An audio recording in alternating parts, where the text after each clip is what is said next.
faculty members, Chairperson PGPM Dr. Anshul Verma, Deputy Chairperson PGPM Dr. Amol Dhaikode, and my dear friends. Welcome to Operations and Supply Chain Conclave of Samavesh 2024.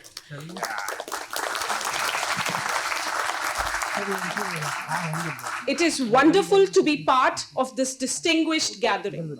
I am Sukanya Rana and I'll be your host for today. SPJMR is a leading Indian business school renowned for its unique blend of academic excellence, social sensitivity, and strong engagement with the industry and community. For over 40 years, it has fostered value-based growth by advancing wise innovation at scale through teaching and thought leadership. The PGPM program, specially designed for working professionals with a minimum of 3 years of experience. I stand here and I proudly represent the PGPM batch of 2024, which comprises of 165 professionals who are not only bringing a wealth of experience, but also come from a diverse industry background. Samavesh is an annual business academia conclave. It is more than just an event. It is a dynamic forum that unites some of the most respected business leaders, industry experts, and academics. This year, the theme for Operations and Supply Chain Conclave is Technological Innovation in Supply Chain. Let us begin this conclave by a quote by Peter Drucker.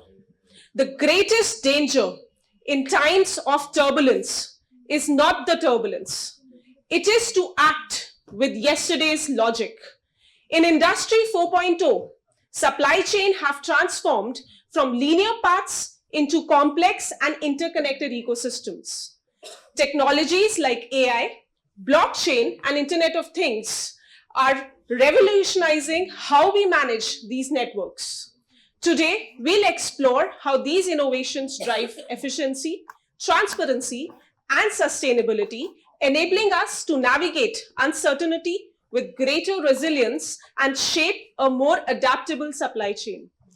Let us commence the conclave with the keynote address. I am very pleased to invite our keynote speaker, Mr. Bhudeep Hathi.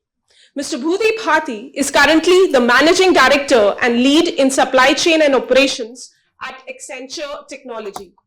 His career spans consulting and technology, where he has consulted Fortune 500 CXOs on digital transformation and enterprise architecture.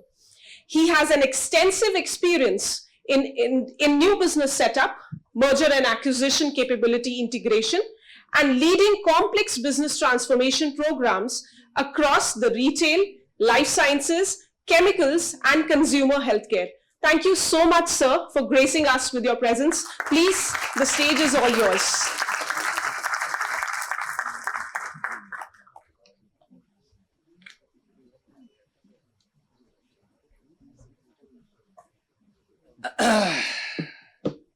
Got 30 minutes? Okay, good. Good morning, everybody.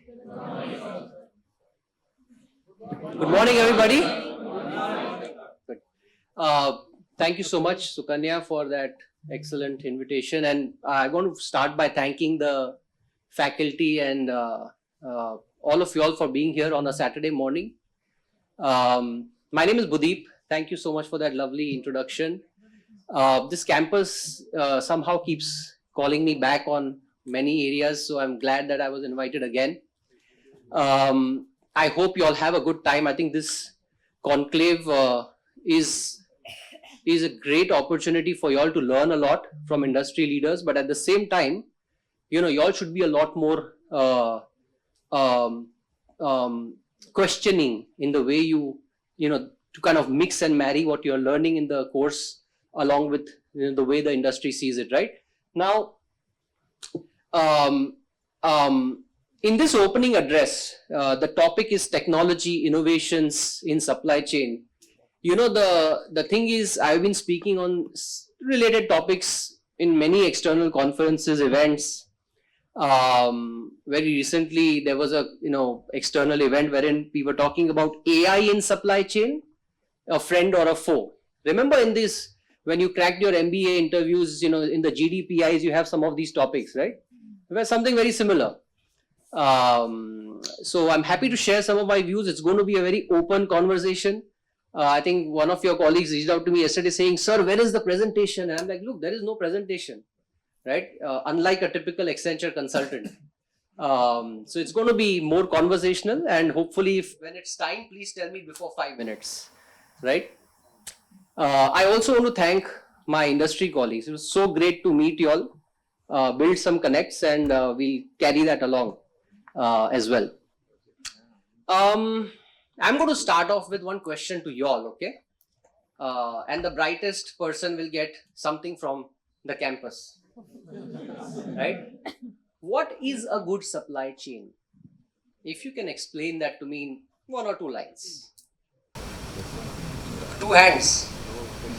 The supply chain is basically to increase the customer experience while minimizing the cost and fulfilling the customer expectations and maintaining the overall supply chain surplus. Okay, so you spoke about an important point, customer experience. Somebody else raised their hands.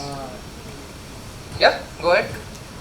The main purpose of supply chain would be to enhance the value of the object or the customer, keeping the price down so that there is a surplus for the company. Okay, all right. Y'all are giving good answers. Okay, not to my surprise. The way I think of supply chain. We were in a workshop before 6 odd months. It was a North Star visioning kind of a workshop with a pharma client, and we were defining what does good look like for supply chain, right? And guess what? The answer was a good supply chain is the one that has no beginning and no end. Right? Some very theoretical, but if you think about it, it means you have entire visibility upstream and you have complete, connect downstream, right? Think of an auto company, right? There are thousands of suppliers upstream, tier 1, tier 2, tier 3. Do they have the visibility, etc., etc., right? I think in the opening address, you spoke about linearity being broken. I think that's a fantastic statement. If you registered, because we truly believe that supply chains, the way we knew it when I was sitting there before 17 years, right? Those supply chains are dead. The traditional supply chains, the linear supply chains, they are dead. It's the time of supply chain network effect, right? And now what does that mean? So I'm going to unpack some of these things and obviously also focus on the role of technology. Otherwise, you'll say you didn't do justice to the keynote. And I'm going to talk about 3-4 things. One, what is the challenge? What is the burning platform? Why do we care? Right? Why are we even talking about this? Second, in context of the problem, what is the priority of a supply chain officer today? There are so many leaders sitting here, right? What keeps them awake at night, right? What are the priorities in this new reality? Third, how do you maneuver through that, right? If there are these set of priorities, how do you build a plan to achieve that? And lastly, technology can be a foe as well, right? So what are those constraints when it comes to technology is something that we'll unpack as we go along, okay? From my personal standpoint, I've always been in the function of supply chain. In the last 17 years in Accenture, I focused on a few set of industries. People say Satra pe khatra. So I don't know if this Satra is khatra for me in Accenture, but hopefully it is not. And I'll come back on the 18th here as well for some other topic at SPJN. The new lexicon of the clients today, when we talk to the clients, we always talk about supply chain reinvention. Okay, reinvent supply chain, the network effect. What does this mean? If you think about it, supply chain can be thought of as an instantiation of the free market in which all of us exist, right? Basic flow of goods and services, right? If you think about it, last few years, there have been enormous amount of PE funding flowing into supply chain. right? It's keeping the Blackstones, the KKRs of the world very busy, right? But at a strategic level, there are some fundamental changes. COVID, enormous amount of discussions have happened. Now, you can think of supply chain being COVID cowards or COVID cowboys, right? Whichever way you think about it, but we all appreciated the fact that, supply chains of organizations were able to flex their muscles overnight, their assembly lines to manufacture something that they would never dreamt in their life. At the same time, we also cursed supply chains for showing us empty shelves on the grocery stores and whatnot, right? So there were two spectrums. Now, whichever way you think about it, I think the bottom line is that the conversations of supply chain that were happening in organizations in a logistics meeting suddenly started to happen in boardrooms, right? I was with another supply chain officer of India, and she said that I never got so much of airtime, right, with the management that I now get today, right? I'm looked at as a CXO having a seat on the boardroom table, right? The burning problem here is it's kind of a giant supply chain squeeze, right? On one end, think of the macroeconomic parameters, right? Geopolitical tensions, US, Ukraine, China +1 factor. We know what's happening in Middle East. We know what's happening in and around India, right? Is that going to wane? Probably not. Implications on supply chain, huge, right? Friend-shoring, near-shoring, local manufacturing, rewire your supplier network, etc., right? Huge amount, transportation costs, huge implications. That's not going to go anywhere. On the other side, we the customers are a problem. We are the unforgiving customers of today, right? Quick service, right? We were talking about it. We are living in a fill or a kill world. If you don't give me what I want, when I want, where I want, I will kill your brand. Isn't it? There was a time wherein, in India, there was this ad, right? Jo dikhta hai, wo bikta hai. Right? Then there was a time wherein jo jaldi milta hai aur dikhta hai, wo bikta hai. Today we are in a world wherein jo dikhta hai, jo jaldi milta hai, aur jo mere liye personalized hai, wo bikta hai. Right? So we are extremely unforgiving. Right? And that puts the supply chain of an organization in tremendous stress. Right? And hence, it is no longer a cost game. It's no longer a scale game. It's a lot more than that, right? That's the burning problem. Now, where is the answer? Is a smart jacketed Accenture consultant going to walk into the hall of a corporate organization, do some process consulting, paperware and go away? That's not the answer. If you got, there was a very interesting, I was in Singapore, for one of the biggest mining clients in the world, okay? And I was talking to them on how many innovations you do on supply chain, right? Transformation programs. He said, you know what, Bhudeep, I do 300 innovations every year. I'm like, wow, that's great, right? So I asked him a very simple question. I said, how many of them scale? He smirked and said, right, this is the biggest mining client in the world, right? The problem is, technology is often looked at as a shiny toy, right? Wow, that's blockchain. Wow, that's Gen AI, right? We got to use that. That is the problem. The problem is we need to look at technology from the way, what's the business challenge you want to solve? Is a stock out the problem? Is my forecasting an issue? And well, if you think about it, it's also like a difficult situation that the CIOs or supply chain officers are in, right? Think about it. If you see the technology S-curves over the last 50 years, 3D printing, blockchain, robotics, automation, AI, SMAC, right? Metaverse, augmented reality, Gen AI, right? There are two things that stand out from a technology standpoint. Number one, these technology S-curves, right, have been the number of S-curves of newer technologies are a lot more now than what used to happen before.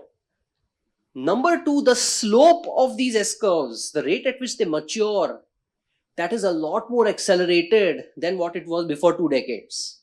So a blockchain can come and go, a 3D printing can come and go before you even realize, right? If you see, the Gartner's mega trends, and you'll have something new come up every time, right? So it's a problem of a plenty also, right? So how do you decide what's the right technology that you need to invest upon on a scaled basis? Now, with all of that good, great burning platform, what should I do if I was a supply chain officer? Thankfully, I'm not, right? But some of them are, right?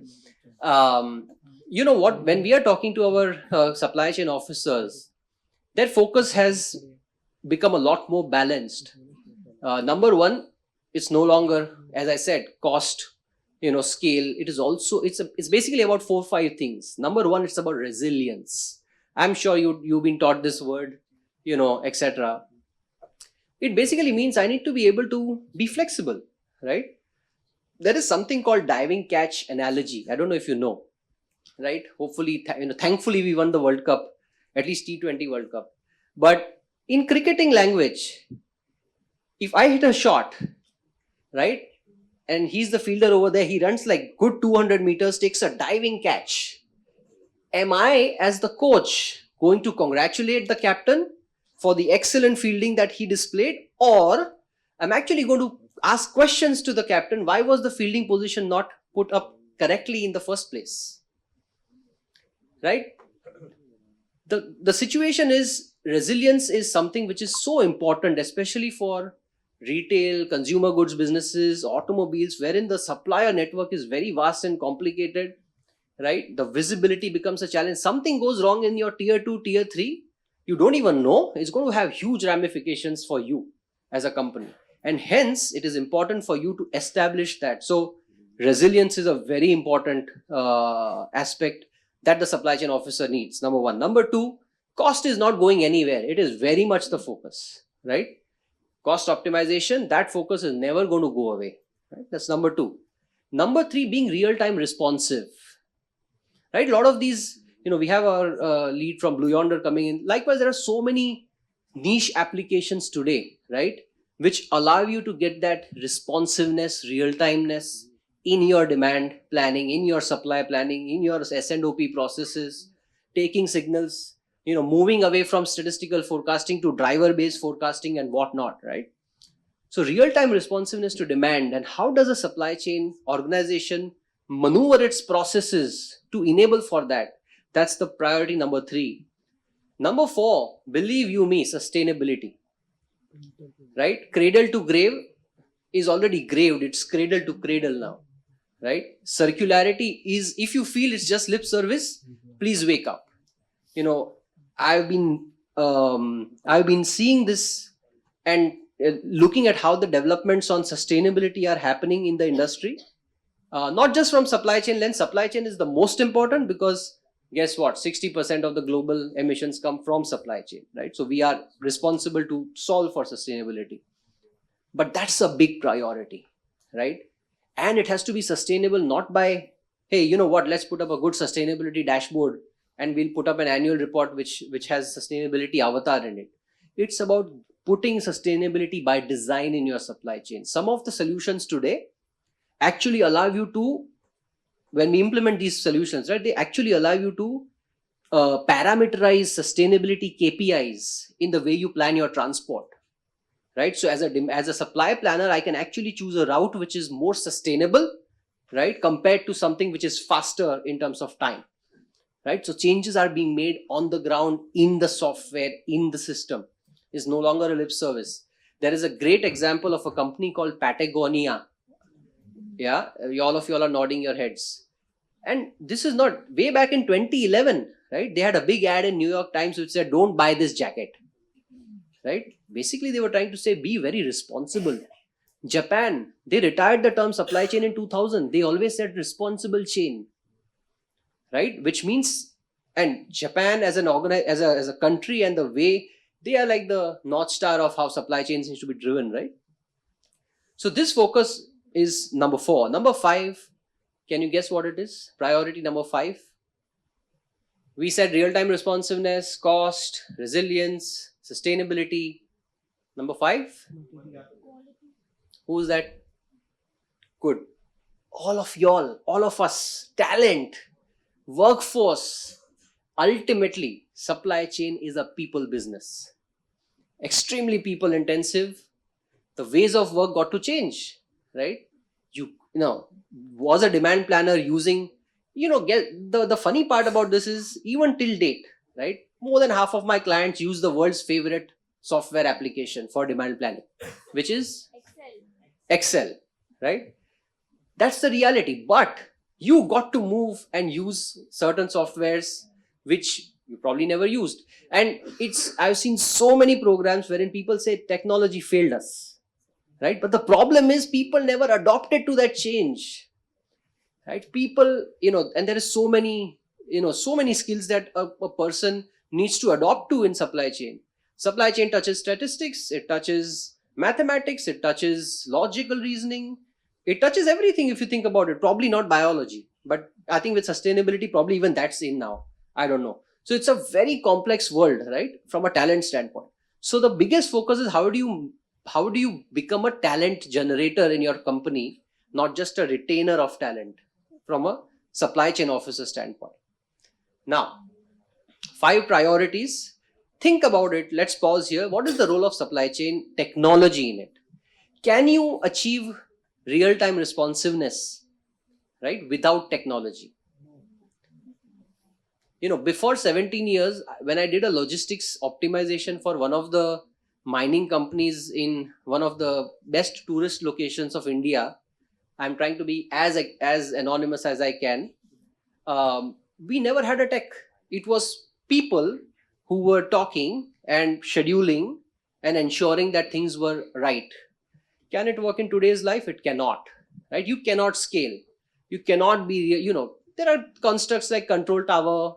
You cannot think about it without technology, right? Before 10, 12 years, when we used to, talk to our clients about cloud, right? Some people used to look up in the air, right? That's when we used to tell we are talking about cloud, as in IT cloud. And then they used to say, why do I need a cloud, right? Today, or maybe not today, maybe the last 4, 5 years, the conversation is how much of cloud I need to take. Very different conversation, right? Similarly, we are in some way in a similar boat right now when it comes to AI. It is a question of not why, but how much and how. Because, data and a lot of other intricacies when it comes to AI, right? So, let's talk about sustainability. Can you imagine being sustainable, ability to manage my scope 1 and 2, scope 3 emissions, right, without technology? Impossible, right? Technology is central to the way of working from a human capital standpoint. So in my mind, this, you talk about epochs, right? These are the periods of time wherein you make a distinctive change in the world. This is the technology epoch of supply chain. This decade is going to be a technology epoch, driven by data, driven by AI. It'll be a healthy debate for another year or two on Gen AI. You heard about Gen AI? Good. If not, please read up, right? Because there's a fundamental difference in other technologies and Gen AI. Gen AI is a lot more consumer tech than blockchain. How many people know blockchain, right? But do you know Gen AI? Yes, you can use it right away. That's a big difference, right? It's a huge difference. It's just democratizing technology to the layperson on the ground, right? What also happens is, usually what happens, there is a new technology that the world wakes up to. What happens? You build the paraphernalia around it. First the pilot happens, then the world tests the technology, prototyping happens, and then later when it's proved, the infrastructure starts coming up. Like, think about 3D printing. Do you think it has scaled up really? No. A lot of you say no. Why? Pilot. It was a sequential process, and then people didn't see value. What has happened in Gen AI is it's broken this sequence. The pilot has happened along with the infrastructure and everything. The LLMs, etc., have evolved rapidly. The entire infra is there, right? Which is very unlike how other technologies have evolved so far. So Gen AI is an important construct in technology supply chains. A lot of the packaged software applications, just Google it out, right? They are already building Gen AI prototypes. It's Gen AI is embedded in the part of their product roadmap. It is here to stay and grow, right? So 5 priorities. It is absolutely foundationally important for technology to play a role. Otherwise, it can't scale, right? But then if you look at a life cycle of supply chain, different terms come to my mind: design to delivery, or design, plan, source, design, source, plan, make, fulfill, and the feedback. So it's a linear process which is now circular, right? Breaking the linearity. The problem is, all of this needs to come together, right? In different industries, it means different things. How do you crash this and integrate the processes right from design all the way to fulfill, continuously adapt to the feedback, is where the challenge is, and you need technology to help you support that. Before some 50-60 years in Spain, there was a shop called Zorba that opened up, at a budget of 30 euros, right? Today that shop has become a 15 billion organization. All of you all know it. Zara, right? It is more than 2,000 stores, whatever, right? I just love that example because, as folklore says, in 2015, a lady called Miko walked into a Japanese store in Tokyo of Zara and asked for a pink scarf, right? And they didn't have a pink scarf. So she went back empty-handed. Just about the same time, there was a Giselle, there was an Elaine, there was a Michelle in Frankfurt, in San Francisco, etc., asking for a pink scarf. Went empty-handed. Guess what? Fast forward 7 days, 500,000 pink scarves were manufactured, distributed in the retail outlets of Zara, and they stock out in 3 days. Now, if you think about it, in 7 days, the entire design to source, to plan, to make, to fulfill, this entire cycle happened because customer is their primary designer, right? You breaking that entire chain and accelerating. How do you do that? Is it possible to do that in every industry? Probably not. But the message here is to realize the priorities, to ensure, we need to break the cycle and ensure this entire design to delivery happens in a very integrated fashion. Now let's look at we've all spoken about the Ferrari till now, right? Very good looking car, big priorities, swanky supply chain, vision, this, that. Now let's open the hood of the car, and that's where the problem is. If you open the supply chain hood, right, what do you have? You have technology at the end, right? At the end of the day, you have a ERP in an organization and you have your other applications, right? They need to deliver all of this, right? Whatever good, great we can talk, right? Can you guess, in a global organization, right, what is the average number of applications that they have in their technology stack? And it can mean applications sitting on somebody's laptops, or mega monolith applications like ERPs, whatever. Guess the number of applications, not just in supply chain, overall business of a company, a global company.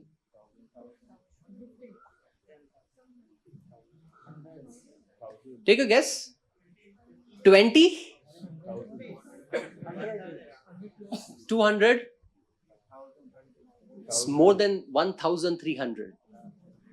Okay, think of a big company, multi-billion-dollar enterprise, global, across business functions, etc. Now, supply chain doesn't exist in silo, right? Today, a supply chain has to show value to, one of my current, implementations, we are showing to the CFO how much of idle cost is saved because of supply chain transformation, right? So the lines are blurring. It's all functions are interrelated. So 1,300 plus applications, 68% of the supply chain officers that we interviewed in the last year said that they are going to invest more on the technology stack, right? 80% and more believe that the number of applications will further increase in future. Now think about the problem. Today in your mobile phone you have Zomato, you have all Swiggy, this, that, whatever, right? Think for a company they have 1300 plus apps, right? They all need to be in sync. We are talking about Gen AI and all the cool stuff. The problem is of interoperability. In one of my consumer goods clients, one of the biggest in the world, they have one solution for demand planning. They have another solution for advanced demand planning. They have the third solution for supply planning. They have a fourth solution for production scheduling. They have a fifth solution for S&OP, right? And it is just, all of this is for one geography. Likewise, they have multiple geographies, each in their operating model are independent. Now, think about it. All of these different systems need to talk to each other. The data needs to move. It has got to be interoperable. That is the biggest problem and constraint that technology needs to solve for using smart consultants like us. But on a serious note, that is the challenge. We can install the best softwares in the world, train the best people, but the problem of interoperability is a big problem that needs to solve. Till now, we managed that problem. Before 5-6 years, the strategy was very simple. The clients, at least in my mind, used to go wall to wall. Let's go wall to wall a particular software, right? Or wall to wall, meaning end to end, so that the problem of interoperability goes away.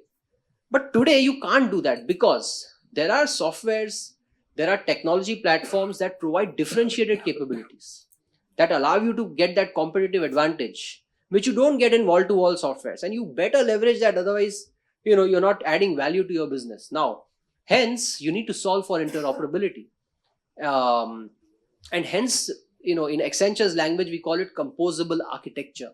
When you strategize on your technology architecture, it's got to be driven by the business vision, by the business strategy, but then it needs to have the right level of the right maturity of integration capabilities on a strategic level and not opportunistic level to design for the future.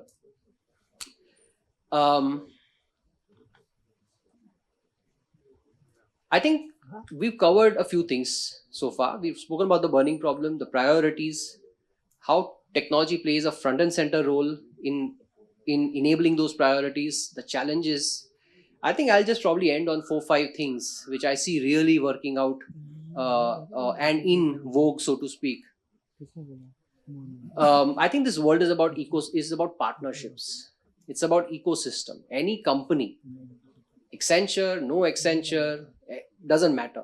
You have to build an ecosystem of partners in supply chain as an organization to succeed, because you don't need to build all the skills on your own. Neither you can, right? The world is moving too fast for people to build scale on themselves. So I've really seen, and it's absolutely fine. You can compete in certain areas. You can be complementing in certain areas with the same partner, right? But it's the word of the word nowadays is collaboration and not competition. I think that ecosystem partnership is fundamental to how you can break these issues on technology. That's number one. Number two, sustainability. Let's not forget, as a business priority, our clients, I see funding gets approved on the ground. That's a reality. You need funding, right? It gets approved if you are touching sustainability meaningfully and materially. So sustainability is critical to the way you draw out your vision and you execute upon your supply chain vision. Third, there are breakthrough techs like Gen AI that are available, and the world is progressing at a rapid pace. We can continue to question, right, whether it's all about the business case. It's all about, are you focusing on the right business challenge, and see whether it can solve the problem or not. It's not the other way around. It's not a silver bullet. Let's use a shiny Gen AI toy. But technologies are evolving very rapidly. By the time you're out, probably there'll be something new. So you got to be on your toes to understand what's right for your business. And lastly, I think talent. think the next decade is for y'all. I think it's so much of a fantastic opportunity for y'all to build careers in supply chain. In the last 5 years, I've seen this in my role as the India lead for technology supply chain. It's gone through the roof, right? Enormous opportunities, which is great for people's careers, people's progression, and so on and so forth. With that, I'm already getting signals, please, bus karo types. But thank you so much. I had a great time talking to you all. You have a question? Sir, more integration of cloud, can it be used as a solution to the problem of interconnectivity among different technologies in a supply chain? Yeah, look, so just for everybody, I think he's saying, can integration... Integration of an organization have 1,000 plus. An organization have 1,000 plus IT infrastructure with them. So communicating between them is pretty difficult, as you said.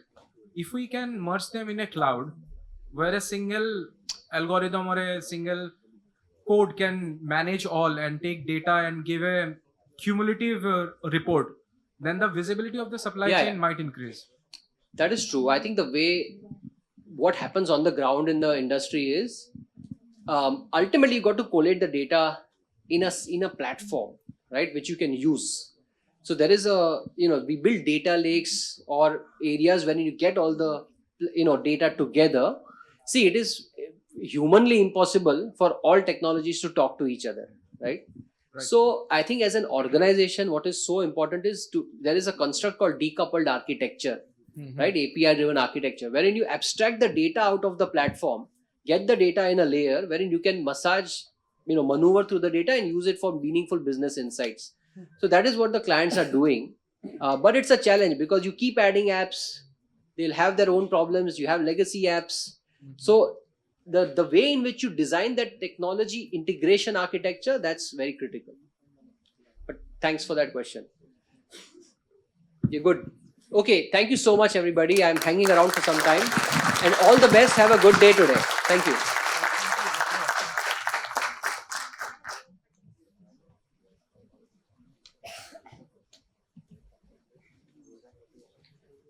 Thank you so much, sir, for such an insightful speech. Your take on how conversations of supply chain has shifted to boardroom, with priorities of supply chain shifting to concepts like resilience, cost efficiency, real-time responsiveness to demand, sustainability, and people is interesting.